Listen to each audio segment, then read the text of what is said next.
الحمدللہ وحدہ لا شریک لہ والصلاۃ والسلام علی من لا نبی بعد۔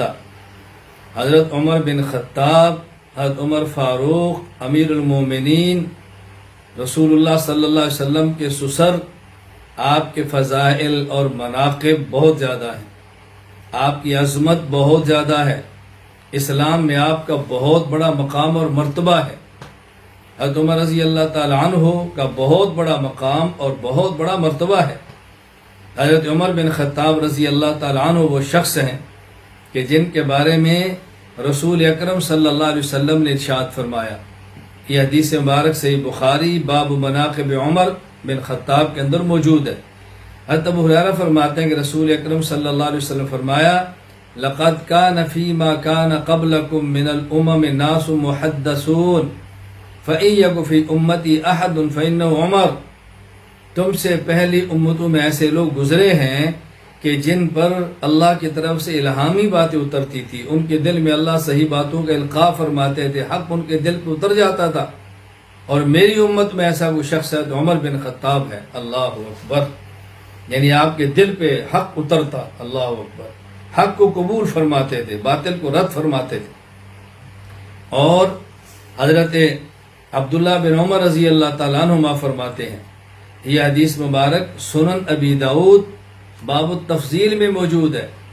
حضرت عبداللہ بن عمر رضی اللہ عنہ فرماتے ہیں، کننا نقول ورسول اللہ صلی اللہ علیہ وسلم حی، یعنی ہم اس وقت یہ بات کہتے جب حضرت رسول اکرم صلی اللہ علیہ وسلم ہمارے درمیان زندہ موجود تھے، یعنی رسول اللہ صلی اللہ علیہ وسلم کی زندگی میں ہماری رائے یہ تھی، افضل امت النبی صلی اللہ علیہ وسلم۔ حضرت عمر رضی اللہ تعالی عنہ اس امت کے رسول اللہ صلی اللہ علیہ وسلم کے بعد سب سے افضل ترین شخص ہیں۔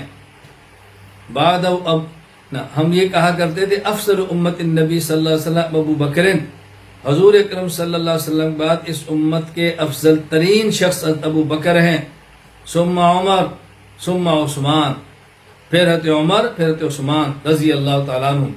یعنی یہ بات اور یہ ہماری رائے کو بات کی نہیں ہے، یہ رائے رسول اکرم صلی اللہ علیہ وسلم کے مبارک دور کی ہے کہ حضرت ابو بکر صدیق امت کے افضل ترین شخص ہیں، ان کے بعد عمر، پھر ان کے بعد حضرت عثمان۔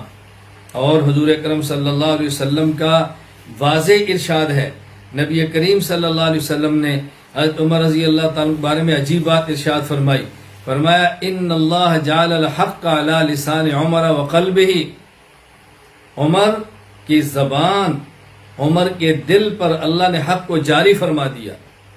جس کا مطلب اور ترجمہ اور مفہوم میں عرض کیا کرتا ہوں کہ حضرت عمر سوچتے بھی سچ ہیں، عمر بولتے بھی سچ ہیں، عمر سوچتے بھی سچ ہیں، عمر بولتے بھی سچ ہیں، عمر سوچتے بھی حق ہیں، عمر بولتے بھی حق ہیں۔